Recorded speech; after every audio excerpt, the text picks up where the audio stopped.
Hey, what's up, you guys? Girl Captain Widescreen back again with another video. I'm gonna just do a voiceover and do my makeup, but you guys get to watch it, so stay tuned.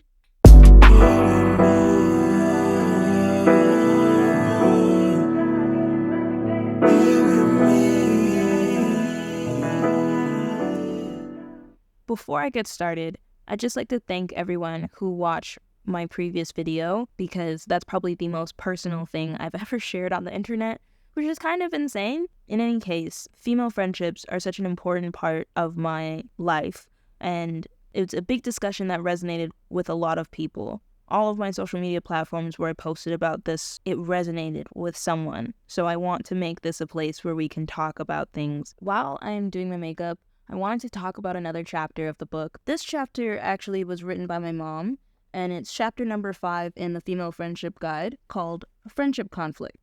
At an event for a couple celebrating many years of marriage, the wife commented that one of the things that kept them together for so long was their difference of opinions. She said, if both of us behave, think, and act exactly the same, then one of us is redundant. When we have differences of opinions or dissimilarities in approach to issues, in the very act of coexisting with the people in our lives, we will occasionally rub each other the wrong way. Our female friendships are no exception. Despite the love and regard for each other, we are still distinct people with our own opinions, behaviors, and habits.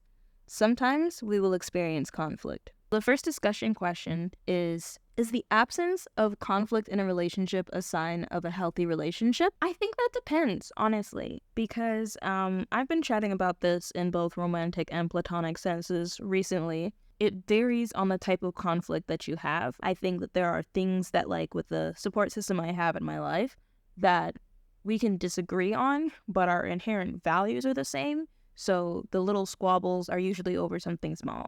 Like, for example, me and my bestie, when we traveled together, our biggest squabble was usually because I was hangry or she was tired. Or both.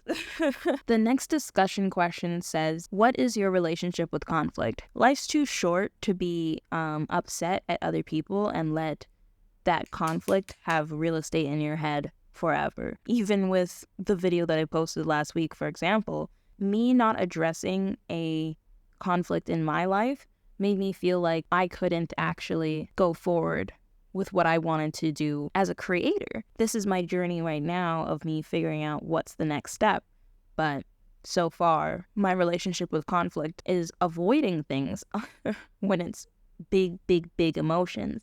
But the way that I have dealt with conflict in my life, even without thinking about it, was using creativity as an outlet to release my frustrations, especially for the big issues. The next discussion question says, what specific issues tend to trigger a conflict for you? As someone who's been on the receiving end of people leaving me to dust to go talk to romantic interests of theirs, it doesn't make sense to me because I am very understanding and I love love and I love that people can go forth and enjoy something that blossoms, and if it's true, then it should be amazing and wonderful and make everyone feel great. But when that comes at the expense of your female friendships, especially the ones that have been there for you prior to this person being in your life, why would I feel happy that you are willing to sacrifice all of your female friends for a man? Because what happens if it turns out he's not the one? You've now lost your whole support system. What happens if you end up in danger?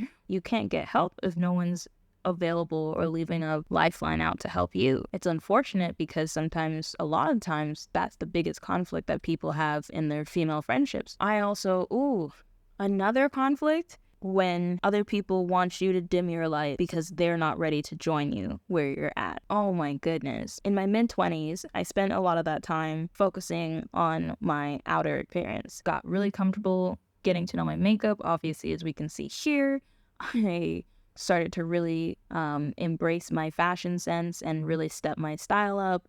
I was focused on looking good because I wanted to feel good. I've had comments as a result of that change in my life that people felt like they needed to keep up with me when I wasn't focused on trying to be better than anyone else or needing to be kept up with. I was doing this because I was suffering through a lot of work burnout and stress. And this was something that took my mind completely off of work, gave me that separation in my day, gave me the separation over the weekend in a job that was very demanding and very, very, very much overtime work. This was something that made me happy. This was something that when work got too much, I could sit down and edit a video for 15 minutes. But people only saw that, my outward appearance was different and I am keeping up and maintaining this appearance.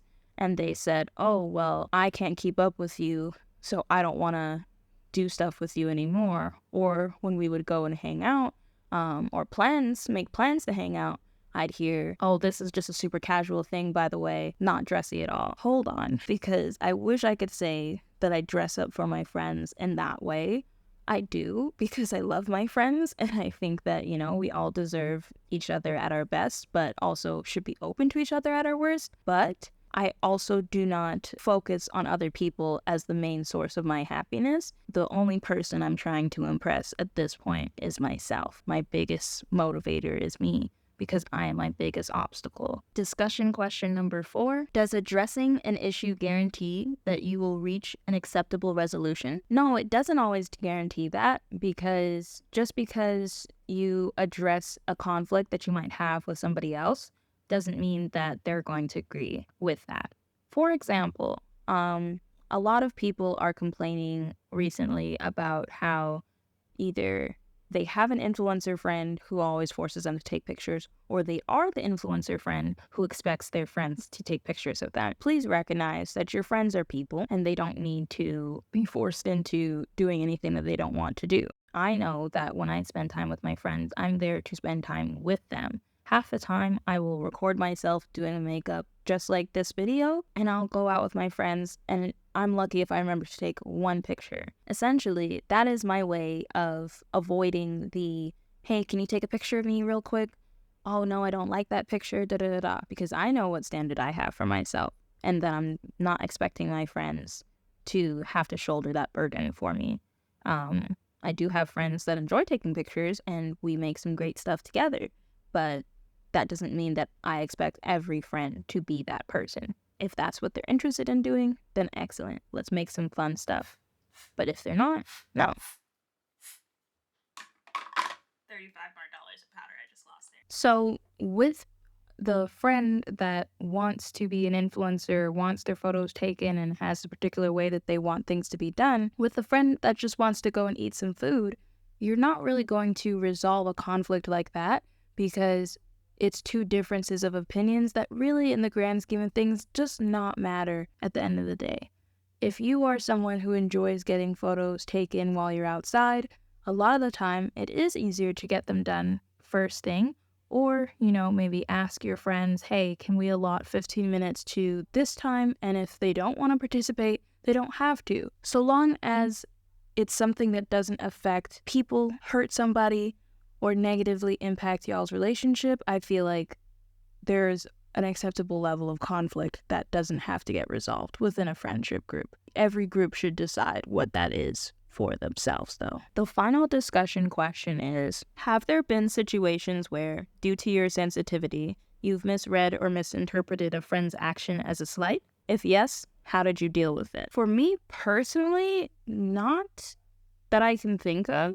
I'd have to probably go all the way back to my childhood, but perceived slight that turned out to just be people, sometimes they were outright mean, sometimes they were actually being nice, but there are some ways that you can get backhanded compliments or what have you and things of that nature. But almost similarly to how I was speaking before about me being the only person I'm trying to impress, small slights by people who likely are not my close friends, I don't have to worry about. There are multiple stories that I have seen and I have heard about.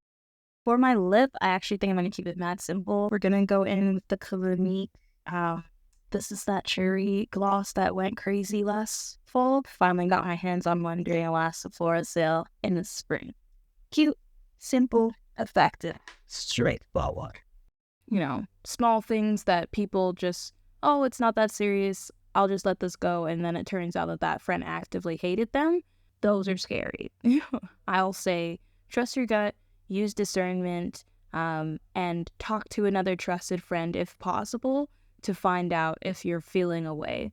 Like, for me, sometimes, or my other friends, we'll discuss scenario situations and see, were you on the same page? Was I on the same page? Because sometimes it can seem like it might be something, and until you get that validation from one other person, you really don't know. So with that, we're at the end of Chapter 5, Friendship Conflict. Thank you guys so much for watching, listening, hearing me out. Leave a comment down below if you're experiencing a friendship conflict right now. If you're comfortable sharing, what is it? And if not, drop a comment below on what your favorite part of the process was. I love the final touches. Just seeing a look come together is my thing. Makeup therapy, honestly, has been a big help for me. So I'm hoping that this video helps somebody else too. I'm really looking forward to talking things through with y'all. Thank you so much for watching with me. Captain Widescreen, signing out. Bye!